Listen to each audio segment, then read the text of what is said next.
Mr. President. Senator from Texas.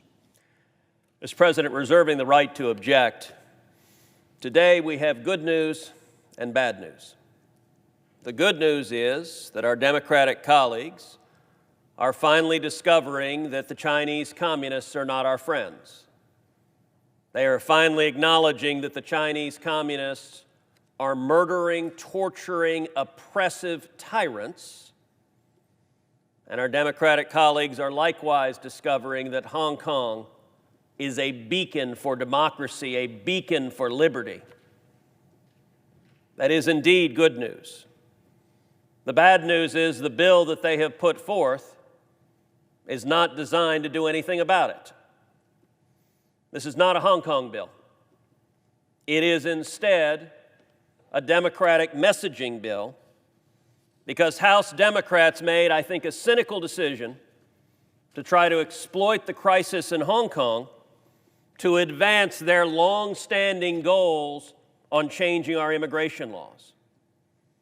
It is not news to anyone who has been watching the political battles of recent years to discover that our Democratic colleagues embrace open borders, that when it comes to illegal immigration, their preference is to make all immigration legal. This bill advances that long-time partisan political agenda that the Democrats have. When it comes to standing up for Communist China, for 8 years I have led the fight in this Senate to stand up to Communist China. China is, I believe, the single greatest geopolitical threat facing the United States for the next century.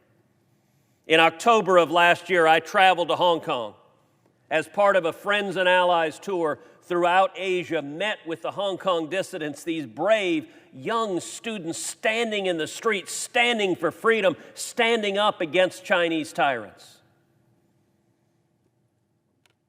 I did a satellite interview on an American Sunday show from Hong Kong, dressed in all black, in solidarity with those protesters, because Hong Kong today is, as I've said many times, the new Berlin. It is the front line in the battle against communist tyranny. This bill, however, is not designed to fix that problem. Right now, today, under current law, individuals in Hong Kong are already eligible to become refugees under our immigration law. In fact, in July, President Trump explicitly expanded the number of refugee slots available and allocated to Hong Kong. This bill, instead, is designed, and it would dramatically lower the standards for both refugee and asylum status to the point where individuals would qualify even if they cannot establish an individualized and credible fear of persecution. The senator from Connecticut just listed that as a virtue of this bill, that no longer would you have to establish a credible fear of persecution. Instead, this bill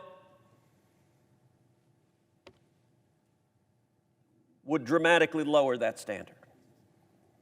There's no reason to lower that standard, and there is particular risk when doing so we know would be used by the Chinese communists to send even more Chinese spies into the United States. Now, the senator from Connecticut assured us, well, don't worry, we'll do a background check. Well, Mr. President, the last I checked, when the Chinese communist government sends spies into our country, they're quite willing to concoct a bogus background portfolio of materials.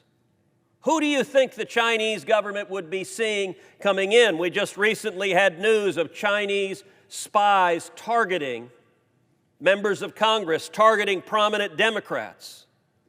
This is an espionage threat America faces, of our adversaries taking advantage of our laws and targeting our leadership.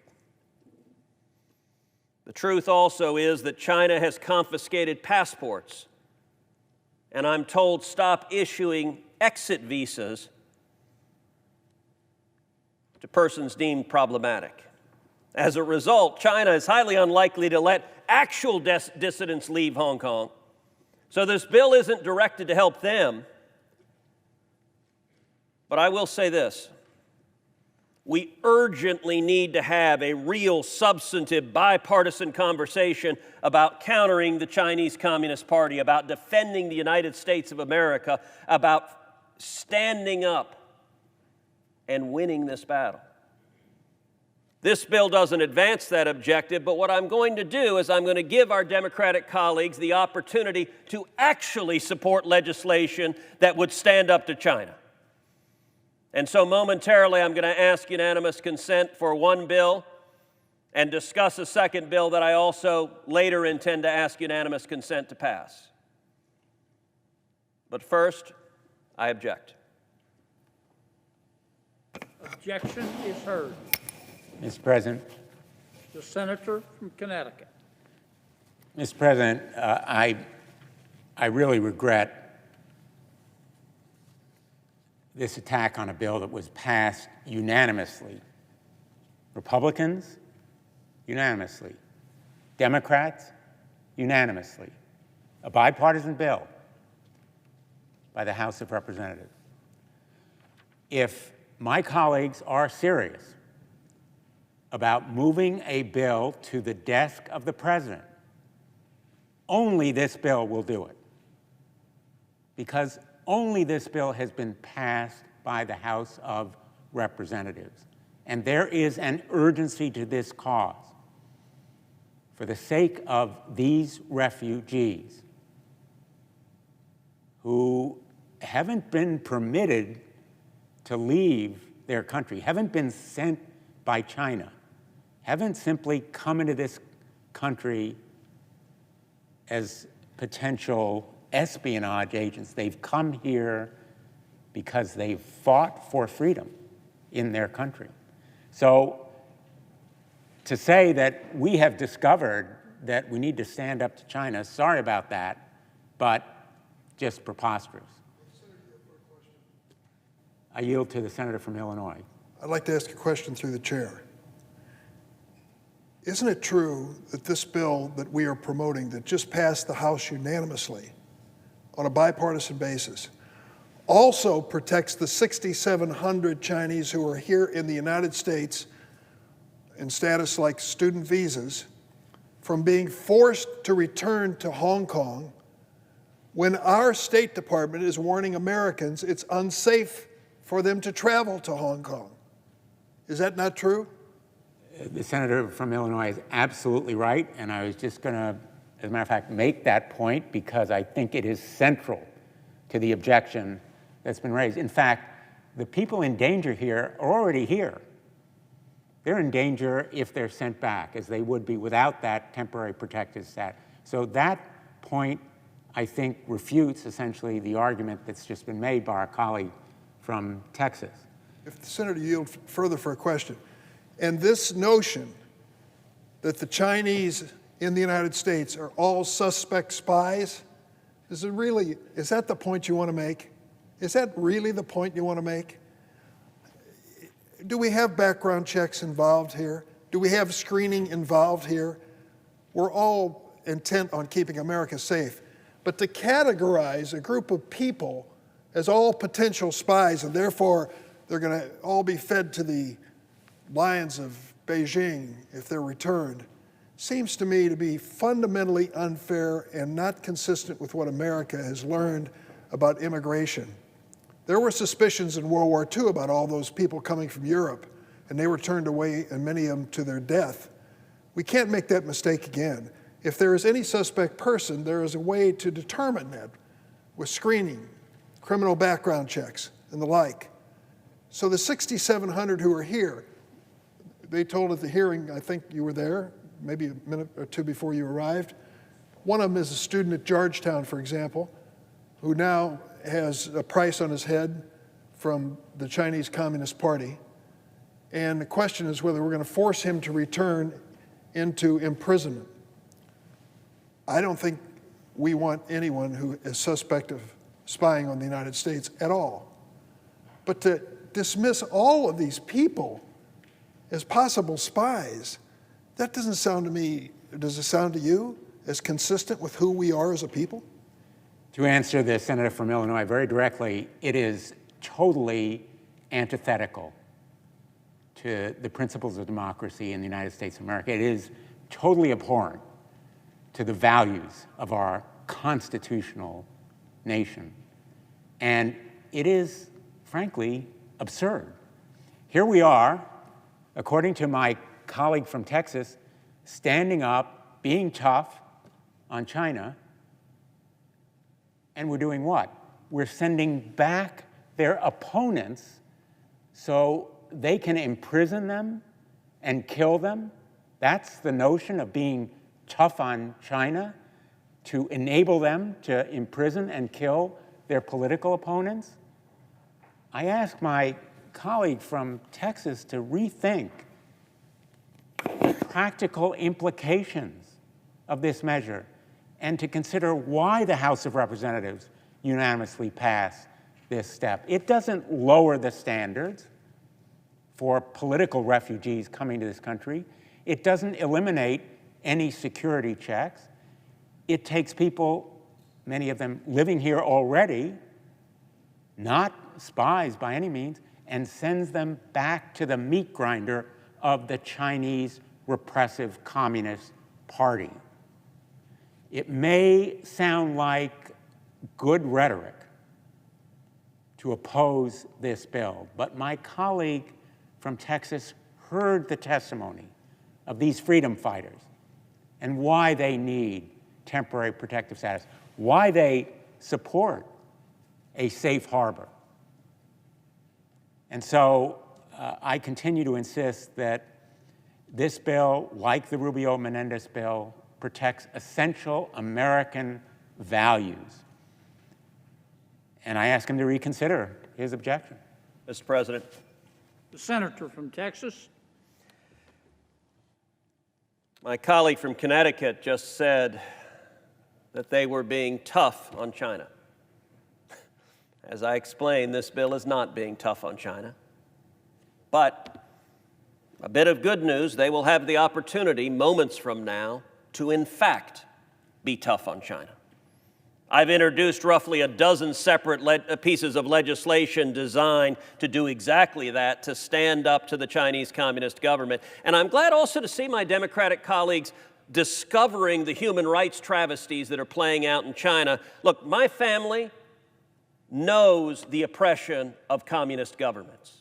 My father was imprisoned and tortured in Cuba. My aunt, my tia Sonia, was imprisoned and tortured by Fidel Castro's thugs. So when it comes for standing for dissidents, there's a reason why for 8 years I've gone to the Senate floor over and over and over again speaking up for dissidents that are being tortured and oppressed by communists. And here's a chance for the Democrats to join us in that regard.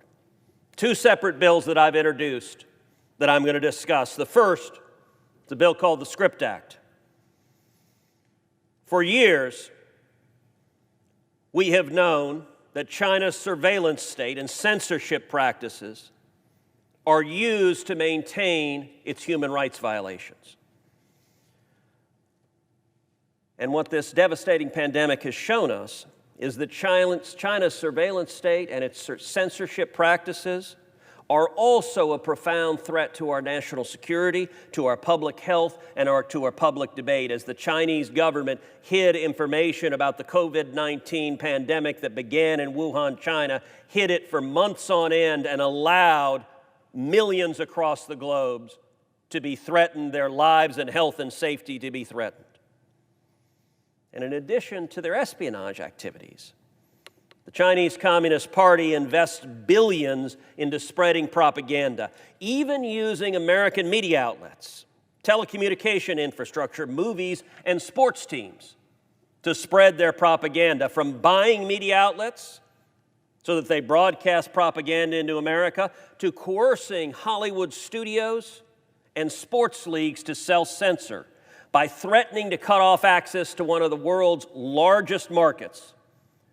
The Chinese Communist Party spends billions and billions of dollars to mislead Americans about China and to try to shape what we see, what we hear, and think. All of these activities are part of China's whole-of-state approach to amass influence around the world through information warfare. And we need to stand together to stop it. That's why I will be momentarily asking for unanimous consent on the Script Act, which would cut off Hollywood studios from the assistance they currently receive from the U.S. federal government if those studios allow the Chinese Communist government to censor what they're producing. We've seen this pattern over and over and over again, Hollywood being complicit in China's censorship and propaganda in the name of bigger profits. Bohemian Rhapsody, wonderful biopic of Freddie Mercury, story of the band Queen. Well, the Chinese government was upset that Freddie Mercury was homosexual and demanded that Hollywood censor out scenes that showed that Freddie Mercury was homosexual. And Hollywood, those great woke social warriors that they are, compliantly said, we're more interested in the money than in artistic integrity, than in telling Freddie Mercury's story, so the Chinese government will happily edit out those scenes. Doctor Strange, another movie, comic book movie, in Doctor Strange, they changed the Ancient One's character from being from Tibet, which is how it's portrayed in the comic book, to Celtic. Because, you know, the Chinese communist censors, they don't want to recognize Tibet, another area that has been subject to persecution and oppression from China, and Hollywood meekly complied. In the sequel to Top Gun, the back of Maverick's jacket, if you remember the first Top Gun, maybe the greatest Navy recruiting film ever made, the back of Maverick's jacket, you find the Taiwanese flag and the Japanese flag. The Chinese censors didn't like that, and so Hollywood meekly removed the flags. What does it say to the world when Maverick is scared of the Chinese communists? And I would point out, unfortunately,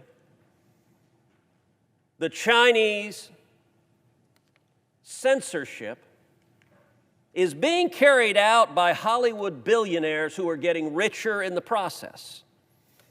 In recent days, it's been reported that one of Joe Biden's top potential choices to be ambassador to China is the former CEO of Disney, who happens to be a major Democratic donor.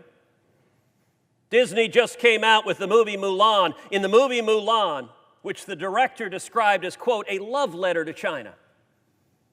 Well, this love letter wasn't subtle, because right in the credits at the end of Mulan, they thank the oppressive government forces who are running concentration camps right now with over 1 million Uyghurs imprisoned. Disney gleefully thanked the jackbooted thugs that are carrying out torture and murder, and apparently the leader of that effort is one of the top candidates to be America's ambassador to China. Well, the senator from Illinois, the senator from Connecticut said, we need to stand with people who are oppressed. I agree.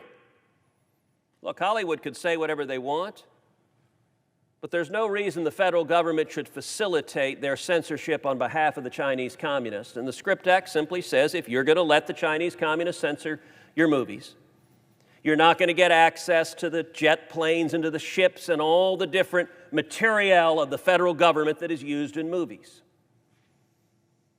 Moments ago, the senator from Connecticut said they want to be tough on China. Well, we're about to see how tough they are on China.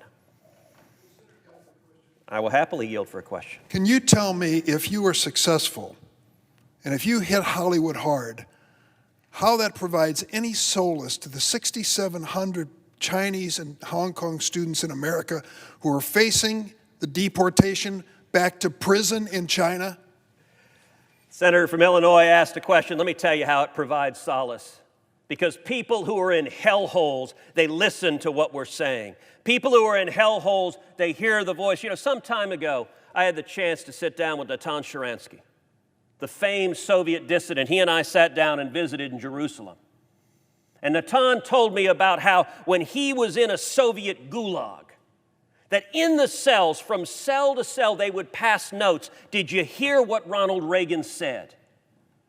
The Soviet Union is an evil empire. Marxism, Leninism will end up on the ash heap of history.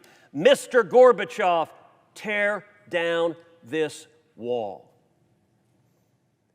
And I'll tell you how people here, because the senator from Illinois will remember, I introduced legislation to rename the street in front of the Chinese embassy in the United States, Liu Xiaobo Plaza, after Liu Xiaobo, the Nobel Peace Laureate, who was, let me finish answering your question. If you want to propound a second one, I'm happy to answer that one too.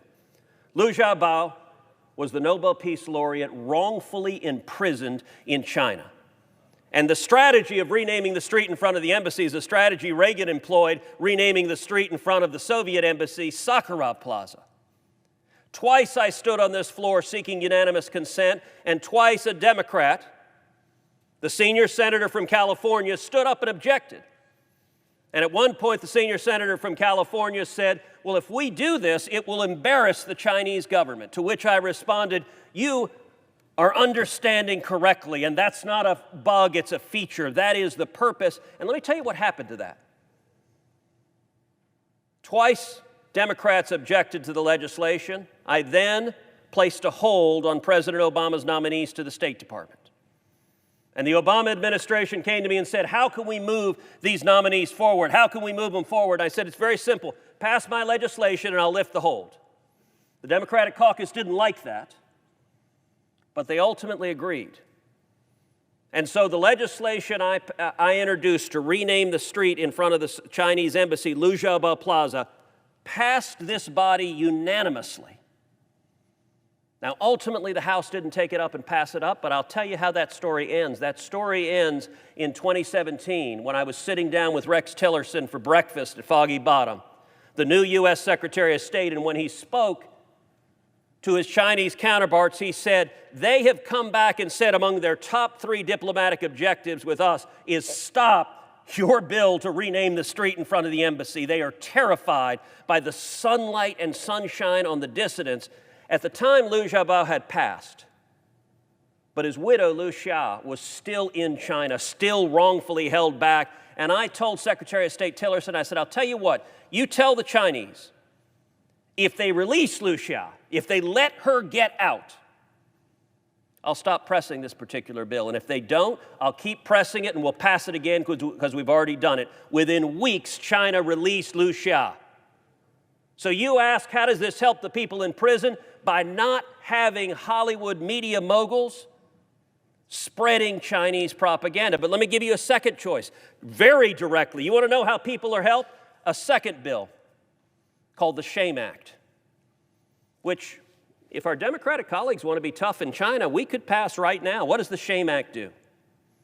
The SHAME Act focuses in particular on human rights atrocities. It focuses on over 1 million Uyghurs in concentration camps and other religious minorities and the Falun Gong practitioners who are captured and murdered and whose organs are harvested. And the Chinese Communist Party engages in yet another horror.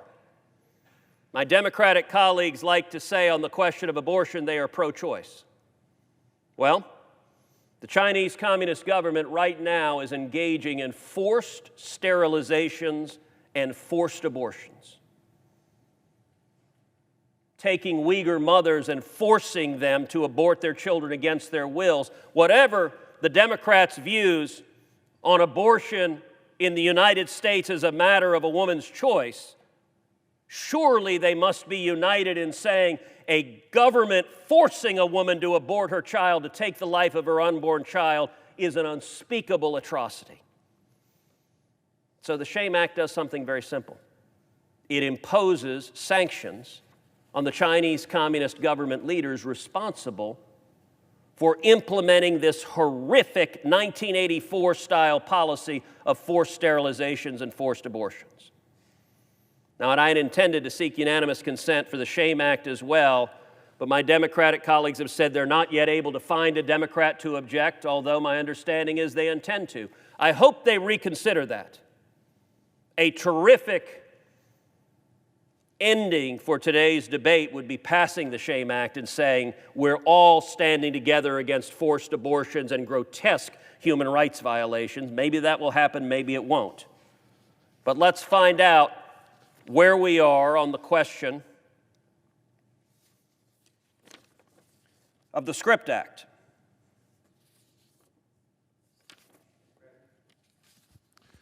The senator from Connecticut. Reserving the right to object. I think we've gone a little bit far afield from the That's it. Okay. 6 pro-democracy activists living abroad. From Connecticut, I I had do not yet object. yielded the floor, and I'm about to ask the unanimous consent, so. The senator from Texas. Mr. President, as if in legislative session, I ask unanimous consent that the Committee on Homeland Security and Governmental Affairs be discharged from further consideration of S. 3835 and the Senate proceed to its immediate consideration. Further, that this bill be considered read a third time and passed, and that the motion to reconsider be considered made and laid upon the table with no intervening action or debate. Is there objection? Mr. President. Senator from Connecticut. Thank you, Mr. President. Reserving the right to object on the Scripps Act, which I understand is the only measure so far on which the senator from Texas is seeking unanimous consent. Very simply, he knows, I know, we all know, that measure will never reach the president's desk. There's simply no way it can pass both houses of Congress in the next few days before the end of this Congress. The only way we can do something for the freedom fighters and democracy advocates in communist China is to pass this measure that he has objected to, which has unanimously passed the House of Representatives. Only H.R. 8428 offers that opportunity. And frankly, only this measure that he's objected to does anything for the dissidents or the democracy advocates or the freedom fighters directly. He's talking about movies. We're talking about human lives. He can draw all the kind of hypothetical connections between the so-called movie moguls in Hollywood and China, but I think his Scripps Act actually works against the goal that he is advocating. Censorship in China is a legitimate concern, no question about it, and I would welcome the opportunity to work with him on a bill that does something about it. But actually, his bill not only takes away the support for the movies that may be made, it takes away support from documentaries about the repressive regime in China, it takes away classification and other security screening that is necessary for those kinds of movies to be shown in this country. I think that kind of obstacle may be inadvertent on his part, but I welcome the chance to work with him on a bipartisan bill, a truly bipartisan bill that, in fact, in the next Congress could reach the president's desk.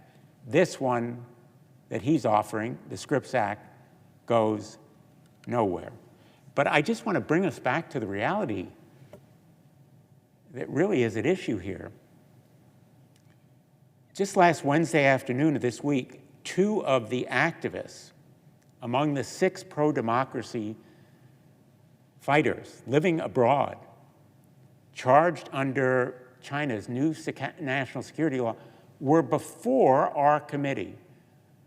I'm wondering what they are thinking when they hear my colleague from Texas pounding the table about being tough on China, but objecting to a bill that guarantees them protection. As I say, I'm talking about their lives and tens of thousands of others. I'm not talking about movies. I'm not talking about Hollywood moguls. Let's stand up for the lives of those Chinese Hong Kong freedom fighters now in this country seeking protection through a bill passed unanimously by the House of Representatives, the only bill that will go to the President's desk if we approve it. Thank you. Is there objection?